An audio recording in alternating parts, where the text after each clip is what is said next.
Hello po mga kababayan. Um, Gusto ko pang pag-usapan natin itong si Senator Amy Marcos. Alam niyo kung bakit? Dahil po sa lately, yung kanyang mga pinaggagawa, mga kinasasangkutan niyang kontrobersya, mga kinikilos at mga sinasabi na parang nakaka-disappoint. Parang hindi natin maintindihan kung bakit niya ginagawa ang mga bagay na ito. Kaya, mano kaya kung imagine natin na siya ay isang bakterya. Bakit naman bakterya? Opo. Kunwari lang, isang bakterya. Ilagay natin sa ilalim ng microscope. Pinaglulolo ko ba natin? Balat ko. Hindi naman po. Hindi naman natin siya ginagawang insekto. Ibig ko lang pong sabihin medyo imbestigahan natin ng mas malalim-lalim. Una, sino po ba itong si Amy Marcos? Diba, anak siya anak daw. Intriga kagad, ano? Ni Apulacay Marcos. Tanggapin na natin na anak siya ni Apulacay. Ngayon, ano siya? Ano siya sa ating pamahalaan? Di ba siya isang senador? Senadora na magre-re-election sa susunod na midterm elections. Tapos, isa po siya sa medyo ini-expect na pwedeng tumakbong pangulo sa 2028. So, dito po tayo sa pagiging pangulo. Sa palagay nyo ba, mga kababayan, okay kaya siya na maging pangulo ng bansa? Kayo kaya ang tanungin ko. Sa palagay nyo, qualified ba siya maging pangulo? Maging leader ng ating bansa? When we say qualified, syempre nandyan yung educational attainment,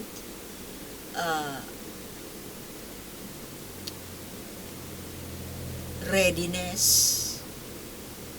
leadership quality.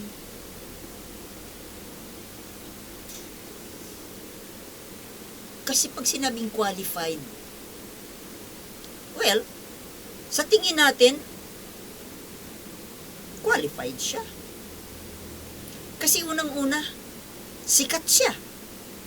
Well, pinag-uusapan natin itong Philippine politics. Na alam naman natin na dito sa ating bansa, importante kasi dito sa atin, pagtatakbo ka, kailangan sikat ka. Oh, meron siya nun. Sikat. Isang Marcos. May name recall. Education? Hindi natin masabi kasi hindi naman natin alam kung ano ba ang tinapos niya. Balita ko nga may kwento na hindi naman daw yan nagtapos. Alam niyo, napaka-imposible, ano? Medyo pag-usapan natin ng konti. Napaka-imposible na sa isang anak ng Marcos, nandyan lahat ang pagkakataon, ang kakayahan, ang talino, ang oras, ang pera.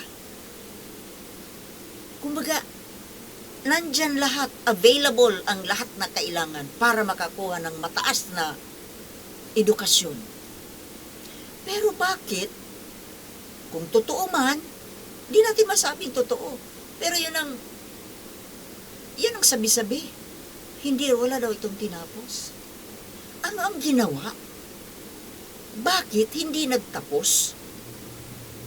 Na wala namang problema. Nandiyan ang lahat ng pangangailangan. Hindi naman bobo. Tawag nga sa kanya ni Apulakay, my genius of a girl. Matalino siya. No doubt about it. May pinagbanaan. Kumbaga, nandiyan dyan sa kanya ang pwedeng kailangang mga rekisitos para tumakbo bilang isang mataas na opisyal. Pangulo ng bansa. Pero di ba, kung sa pinag-aralan, hindi naman kasi dito requirement sa atin sa presidential qualification kung ano ang wala namang educational attainment basta natural born citizen, at least 45 years old, 45 ba o 50, know how to read and write. Siyempre marunong yan. Yun ang disgrasya po dito sa atin kasi ganun kababaw ang qualification. Talo pa yung nag-a-apply ng pagiging sales girl sa department store kung saan kailangan college graduate. So ngayon, sa leadership quality, mayroon ba? Tingin ko mayroon naman. Kasi nagawa niyang pasunurin yung mga sikat na tao, may sinabing tao, doon sa mga ginusto niya. What do I mean? Yung nakuha niyang kumbinsihin si Duterte na tumakbong Pangulo noong 2016. Noong 2022, nagawa niyang kumbinsihin si Arroyo at si Sara na tumakbo na lang na Vice President si Sara kay Bongbong. Mayroon naman siyang hatak sa tao. Diba? Pero ano po ang diferensya kay Amy? Unang-una na po, yung kanyang questionably po kasi ang kanyang loyalty. Loyalty sa bansa, yung kanyang prinsipyo, yung kanyang moralidad, yung kanyang totoong kulay,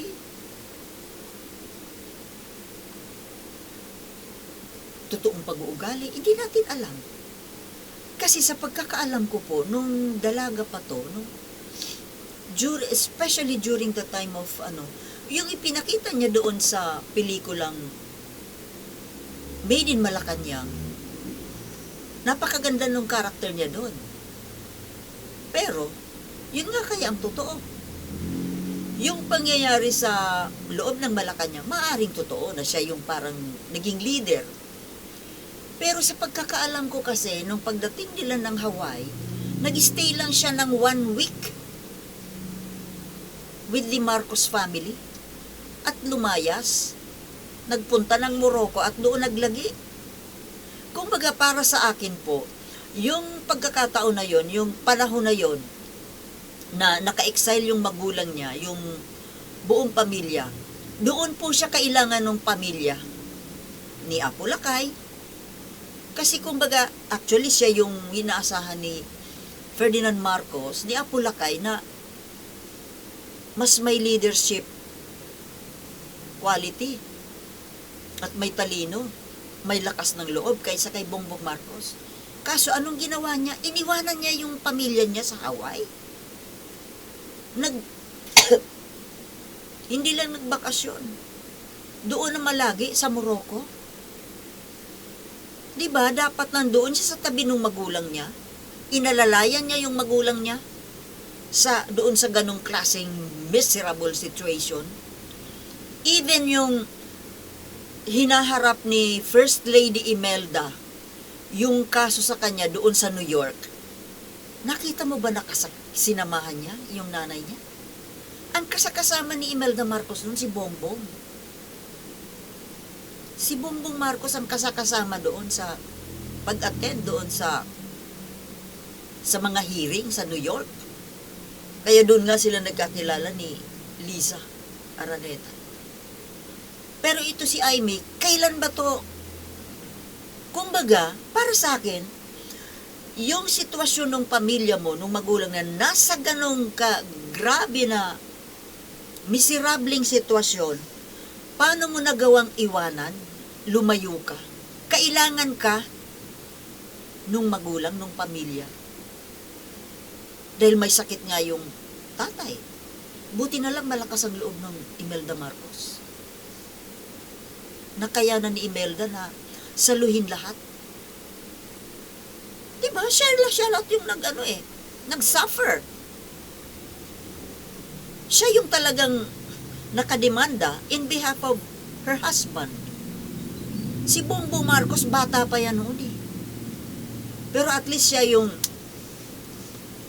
yung nag-a-assiste sa nanay niya doon sa New York. Samantalang yung Aimee nasaan? Doon nyo po makikita, yan ba ang karakter ba yan ng isang pwedeng mag-lead sa bansa, magpatakbo sa isang bansa?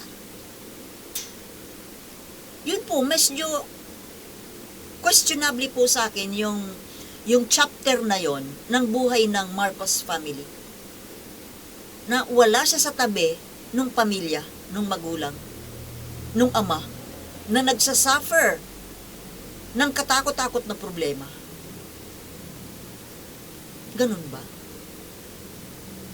Madaling tumalikod? Kayang talikuran? Isa pa, hindi tayo nagmamalinis, no? Lahat naman po tayo may mga blemishes sa ating pagkatao. Pero,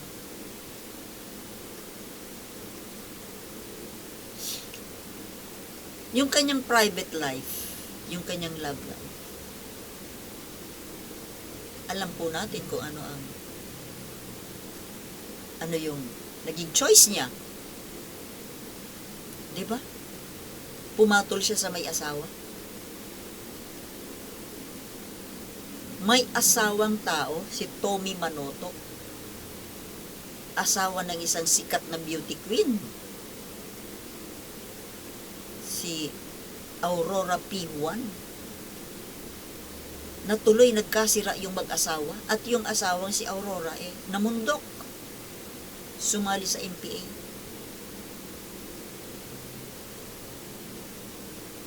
Dahil sa ikaw ay anak ng makapangyarihan, Pangulo, nagawa mong agawan ng padre de pamilya yung isang tahanan. Well, sabihin na natin na yun ay dala ng kahinaan noong panahon na kabataan. Pero, doon po natin makikita kung imposible naman po kasi na hindi siya tinuruan ng magulang, ng values. Imposible hindi siya dinisiplina. Si Marcos pa. Diba? Pero yun, parang she led a wild west life. Yun po, isa rin sa medyo questionable yun. Pero pwedeng ikatwiran ninyo na, bakit si Erap? Well, oo nga. Dito kasi, sa kultura kasi natin, iba dapat ang galaw ng babae sa lalaki. isang tabi natin yung yung equality, yung gender equality. Pero, hindi natin pwedeng itanggi na talagang ganun ang kultura natin. Iba pag babae ang gumagawa ng kaaliwaswasan. Ngayon naman, sa ngayong presenteng panahon, ano ang ginagawa niya sa ngayon? Bilang isang nakatatandang kapatid, tingnan mo kung anong ginagawa niya. Kinakalaban niya yung mga desisyon ng kanyang kapatid na presidente. Tinalikuran niya yung pamilya niya. At kumampi siya dun sa kalaban ng pamilya. Well, sabihin na natin na okay. Kasi mayroon siyang kalaban sa loob ng Marcos family na para siyang naitsapwera, hindi siya tanggap ngayon, hindi siya makapasok ng Malacanang. Pero, my God, mga kababayan, hindi po yun sapat na rason. Para sa akin, hindi yun sapat na dahilan para kumampi ka sa mga tao na naninira sa kapatid mo. Diba? Pagtatraidor sa kadugo. Diba sinira-siraan yan yung kapatid niya noon? Hanggang ngayon, sinisiraan at pinaplanuhan pagpatalsikin. Tapos nandun ka nakadikit. Ano yun? Para sa akin, anong klaseng prinsipyo yun?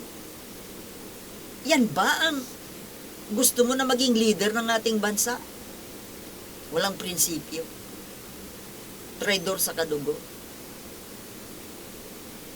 Kung nagawang traidorin yung kadugo, ikaw pa kaya? Kababayan?